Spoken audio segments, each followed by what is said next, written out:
अब बात करते हैं दूध की, दही की, पनीर की। जुम करो। तो आज की डेट में तो डॉक्टर्स और बहुत लोग तो ये सब भी खाना बंद कर रहे हैं। अच्छा, आपको सलाह देते हैं आप अंडा खाओ, डॉक्टर तो आपका धर्म भ्रष्ट करने के लिए बैठे हैं।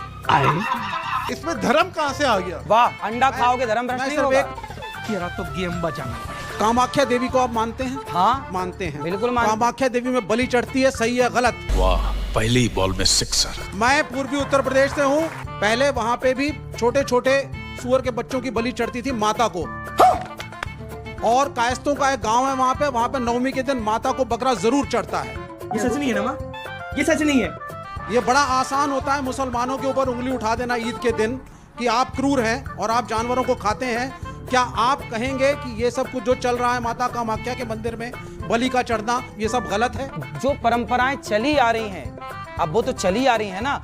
कोई सेंसेस बात नहीं। एकमात्र पूरी दुनिया में भारत है जो पत्थर में प्राण डालता है। किसी आदमी में भी डाल दोगे, पत्थर में तो डाल देते हो। देखिए, कोई सेना का सैनिक शहीद हो जाएगा सीमा पे, ये बड़ी अच्छी बात कही आप। तो आप डाल दोगे उसमें प्राण? बस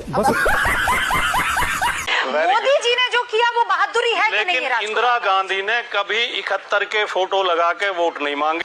बात तो सही है। अरे सर, मैं वहाँ पे बाद में आती हूँ। उपयोग नहीं किया। इंदिरा गांधी ने कभी ये नहीं कहा कि मेरे अंदर खून नहीं दौड़ रहा है। मैं बाद में इंदिरा गांधी के अंदर खून ही दौड़ता था। नहीं, इंदिरा गांधी। हमारे मोदी जी कह रहे हैं कि सिंदूर दौड़ रहा। दलाल दलाल दलाल। 10 मिनट में किसी तरह की कोई एडिटिंग नहीं होगी। जो कहा जाएगा वो टीवी पर जाएगा। ये फंस गया सी है, इसे पार्टी की मीटिंग समझ के फंस गया। क्या नाम है आपका? मेरा नाम रामा राम है। हाँ? रामा राम है। रामा राम, दो राम आपके नाम में। मेरे को तो ऐसा धक धक हो रहा है। आपकी हवा किसके लिए लग रही है ज्यादा? कांग्रेस के लिए। कांग्रेस? क्या बोला तुमने? बीजेपी तो कहती है कि राम तो हमारे हैं भाई। तेरी भी जली खरीद के लाएंगे वो। आपको मिलता है अनाज? जी मैं मिलता है। दलाल दलाल। आप किसको देने वाले हैं? कांग्रेस को देंगे। हाँ, अनाज मिलता है लेकिन कांग्रेस को देंगे। तेरा बाप यहाँ छोड़कर गया था कि तेरी माँ? क्या हो गया? अनाज मिलता है तो अनाज तो कांग्रेस पहले से 70 साल पहले मिला था ना। अनाज कब नहीं बंद कब हुआ? मेरे को ये बताओ आप। अनाज बंद हुआ मिलना? बहन डर गई। आपको क्या लगा? कांग्रेस आएगी, 15 लाख आ गए। हाँ। मोदी जी के 15 लाख नहीं मिले। कांग्रेस ने अच्छा काम किया। उसकी एक सबसे अच्छी बात आपको क्या लगी? चुप कर बे कुत्ते। सुविधाएं वगैरह आज तक उनका हाथ के बना हुआ सब कुछ। अपने घर जाना है। नहीं।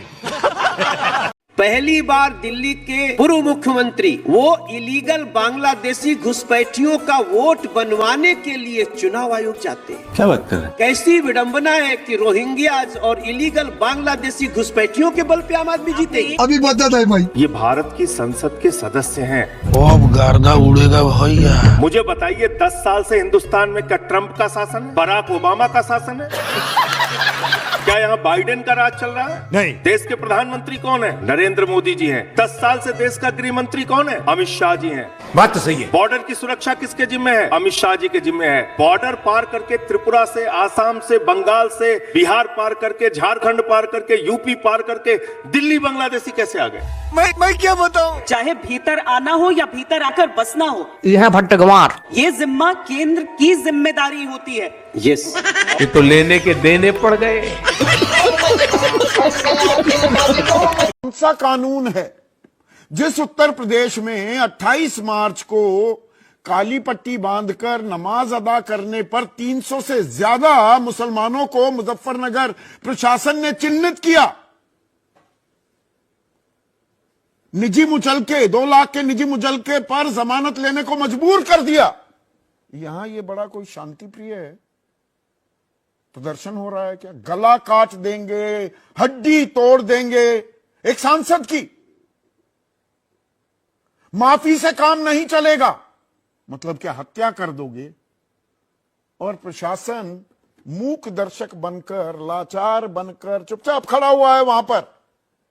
2014 से पहले भारत आजाद हुआ, ये नहीं सच है कि 2014 में आजादी की अनुभूति 2014 में। सुधांशु जी ने कहा कि 2014 में आजादी का एहसास हुआ। क्यों हुआ उसका कारण खोजिए। जब देश की आजादी की लड़ाई चल रही थी, इनकी पार्टी का नाम है भारतीय जनता पार्टी। भारतीय जनता पार्टी की मां है जनसंघ, जनसंघ की मां है हिंदू महासभा और आरएसएस। हिंदू महासभा और आरएसएस से इनकी पार्टी का जन्म हुआ है। जब देश की आजादी की लड़ाई चल रही थी तो हिंदू महासभा और आरएसएस अंग्रेजों के साथ थी, आजादी की लड़ाई में शामिल नहीं थी। इसलिए जब देश आजाद हुआ तो देश की जनता ने इन्हें नकार दिया। इनकी कहीं एक सीट आती थी, कभी 2 आती थी। कृपया बोलने दें, कृपया बोलने दें।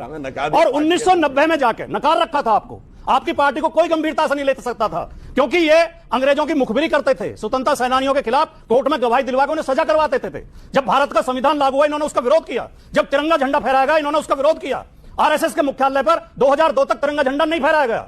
2001 में 2 नौजवानों ने जाकर तिरंगा लगा दिया तो आरएसएस ने उनके खिलाफ मुकदमा लिखवाया, जेल भिजवाया उन्हें। भाटी जी, अब क्योंकि लास्ट बोल रहा हूं, जी कृपया, जब 1990 में इन्होंने हिंदू मुसलमान करके, मस्जिद पे प्रहार करके, मंदिर मस्जिद करके और सरकार बना ली, 14 तक में इनकी फुल मेजोरिटी की सरकार आई है, तो इन्हें तब लगा कि अब देश आजाद हुआ है।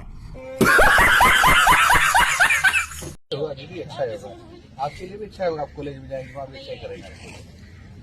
कौन सी क्लास में? कोई तो 10वीं बोल रहा था। एक ही होती है क्या? सारी उम्र में जो कर जबड़े आ रहा। जब ईद होती है तो बकरे काटो तो कोई प्रदूषण नहीं है। Good question. और जब क्रिसमस होती है तब पटाखे चलाओ तब कोई प्रदूषण नहीं है। क्या बात कर रहे हैं? लेकिन जब दीपावली आती है तब प्रदूषण हो जाता है। अच्छा, होली आती है तब ये कहते पानी वेस्टेज हो रहा है। रुको जरा, अरे तुम्हारा सब कुछ पीछे, हमारे सनातनियों के पीछे पड़े रहोगे क्या? अब गर्दा उड़ेगा भैया। और दो जहर हवा में धर्म के नाम पर, यही धर्म है? नहीं, प्रकृति को साथ लेके चलना धर्म होता है। बात तो सही है। प्रकृति को खत्म करना धर्म नहीं है। ये बड़ी अच्छी बात कही है। इस चीजों को हर त्योहार पे लागू करो ना। हर पे है, नहीं है। कामाख्या देवी में करता है, तब नहीं दिखता। चंडी माता के हम मंदिर उसके में, भी पक्ष में देवी पाटन में, हम उसके भी पक्ष में नहीं। कह दो कि ये झूठ है। तो सिर्फ मुसलमानों की दिखती है आपको। खत्म, गया। मुझे कैसे भी करके निकाल मेरे भाई, मैं फंस गया हूँ यहाँ। हिंदू राष्ट्र बना रहे हैं मोदी जी। बाड़वा जाए हिंदू राष्ट्र, आग लगाएंगे उस हिंदू राष्ट्र में। हिंदू गया ऐसी तैसी में, जब इज्जत नहीं बचेगी तो हिंदू क्या है? हिंदू किसने बनाया? हमने और तुमने। आदमी को जानवर नहीं इंसान बनाना सिखाते, इंसान को बदतमीजी ना करे, बैठ के नाचते हो। नहीं। चट देनी मार देली, खींच के तमाचा ही हंस देली। तो भाई संविधान जो कहता है हमारे पास न्यायालय है, अगर किसी को भी किसी बात को लेकर आपत्ति है, ठीक है, समझिए। तो न्यायालय का दरवाजा खटखटा ले। इससे आपत्ति किसको हो सकती है आलोक शर्मा जी? अभी पता चलेगा। चित्रा जी, आपने गूगल थोड़ा सा कर लेते तो बहुत अच्छा रहता। मगर क्यों? आप बिल्कुल अंधभक्त होके गौरव जी की मोहर लगा रहे हैं बात पर। ये तमाम केसेस की लिस्ट है। सैकड़ों केस ट्रिब्यूनल में हार के लोग हाई कोर्ट गए। हर हाई कोर्ट में हिंदुस्तान के सैकड़ों केस चल रहे हैं। बात तो सही है। पता नहीं अनपढ़ लोग किस तरह से कोई भी स्टेटमेंट देके चले जाते हैं आगे। गजब बेइज्जती है। आलोक शर्मा जी, अब चूंकि मेरे शो में 1.5 सालों के बाद आए हैं तो फिर उसका थोड़ा लिहाज रख लेना चाहिए। अरे मैं पूरी रिसर्च करके आई हुई हूँ। ये रोना आप रोना छोड़ दीजिए। अब गर्दा उड़ेगा भैया। अपनी भाषा को लगाम दीजिए चित्रा जी। आप बीजेपी के प्रवक्ता की हर बात पर मोहर लगाए चले जा रही हैं। खोट है इसके दिल में। चित्रा जी सुनिए ना जरा। बोलिए बोलिए। अभी मजा आएगा ना भिड़ो। आपने कहा रोना रोना बंद कीजिए। ये एक भाजपा के अंधभक्त की भाषा है, एक एंकर की नहीं है। दलाल दलाल। खत्म। रामजी लाल सुमन जी ने क्या बोला है? क्या? मुसलमान बाबर की औलाद हैं, फिर से आ गए रे बाबा। तुम राणा सांगा की औलाद हो। रुको जरा, उसमें तुम किसके लिए है? अभी पता चलेगा। तुम हिंदुओं के लिए है। अब गर्दा उड़ेगा भैया। सदन के अंदर ये बोला कि अगर मुसलमान बाबर की औलाद है, अगर कुछ छूट गए। खोट है इसके दिल में। आधा सच बोलना झूठ बोलने से भी ज्यादा खतरनाक होता है। ये बड़ी अच्छी बात कही है। फिर आपने कहा कि तुम किसके लिए कहा? तुम कहा बीजेपी वालों के लिए, लेकिन आपने उसमें जोड़ दिया हिंदू समाज के लिए कहा। शर्म की बात, हिंदू शब्द उन्होंने प्रयोग ही नहीं किया। पूरे उनकी अब आए ना लाइन पे। मैं इनके 2 सर्वोच्च नेताओं के बयान आपको बताता हूं जो इस समय सोशल मीडिया पे चल रहे हैं। अभी मजा आएगा ना भिड़ो। मोदी जी कह रहे हैं मेरा घर मुसलमानों के बीच में था। ईद पर हमारे घर मुसलमानों के घरों से खाना आता था। ये सच नहीं है ना माँ?